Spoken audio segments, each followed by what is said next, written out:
that in action.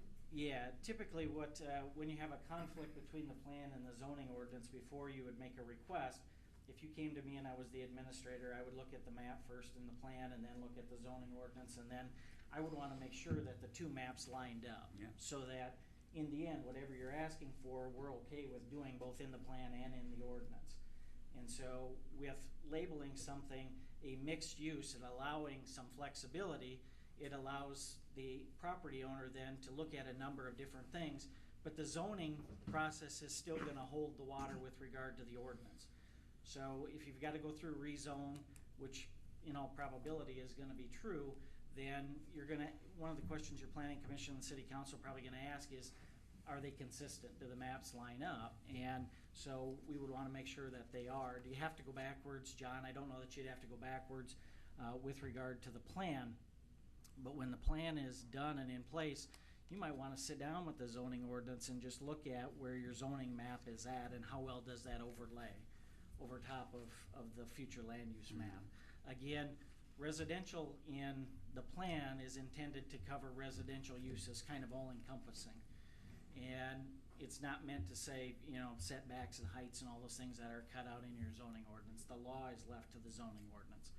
And so it's right that you make sure that they're consistent, but we always try to tell people in your plan, if you can leave yourself a little bit of latitude, even in future land use maps now, we're not seeing them follow property lines. When you see the colors in the map that are, I apologize, hard to read, but we're seeing basically large blobs or blotches, and they're not sticking to property lines, so that it's even more general than perhaps what you're used to or what you're looking at in the draft. The zoning ordinance then follows lot lines, follows known lines that are legal, that are recorded, and so typically we want to make sure that the two are very distinct, but we want them to line up to some degree so that you can say you're consistent. So if I stand in front of you and asking for a rezone on a piece of ground, that you can look at me and say, yeah, they're consistent. Our plan says this, our ordinance says this. And so the idea is to stay consistent, and the way you do that with the long-range plan is to make sure it's a little more general. Okay? That makes sense? So are we going to have to change the ordinance? Well, I hope not. I don't Okay. think All right. so. I'm not sure if this was your question. The land I was talking about is currently agricultural. Right. It's in the plan of agriculture, zoned agriculture, but it's the next step for development. Right. Are we all on the same page? I'm good. Leroy, if your concern was with the mixed-use classification, if you wanted to change that, we can. If we want to have a further discussion on that, I want to make sure you're comfortable with why it's classified as a mixed use in the comprehensive plan.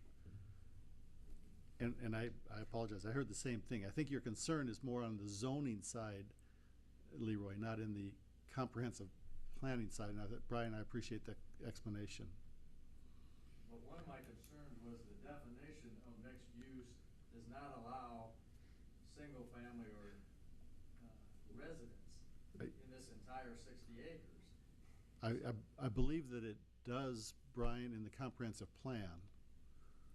Yeah, I'll have to look for you. Page 112. Yep.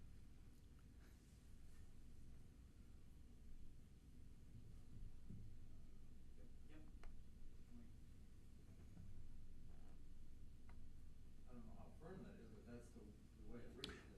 No, and that's something that you could add in there.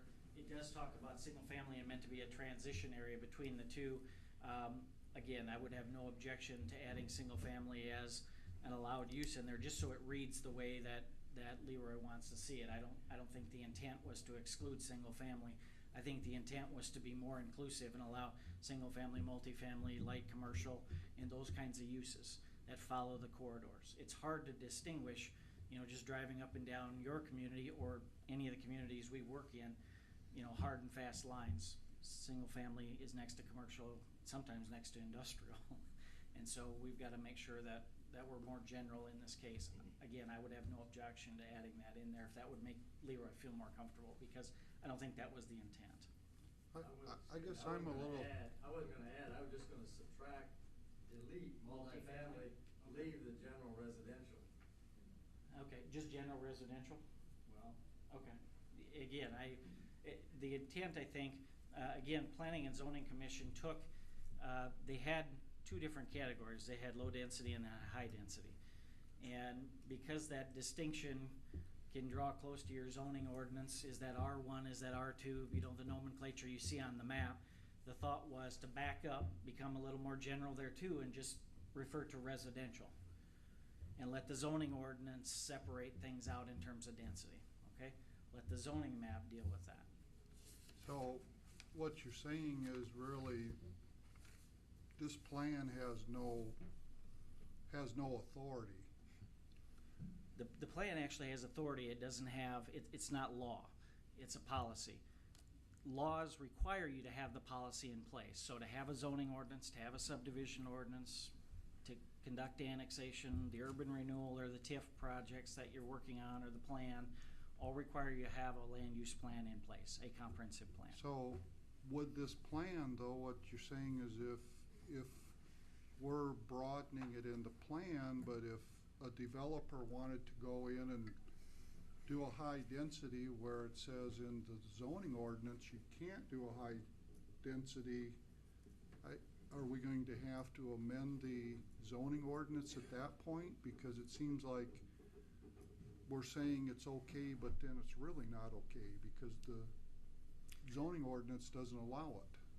If I'm hearing you right, you're saying Yeah. in the plan we're leaving this broad Yep. spectrum, but in reality it's not, because it's whatever the planning zoning ordinance currently says. What the zoning ordinance, again, without talking specifically about a parcel, R1, A1, whatever it is, and I'm the developer and I ask for a request and I want to build condominiums or apartments or whatever it is that's higher density, then in all likelihood I may have to go through rezone anyway.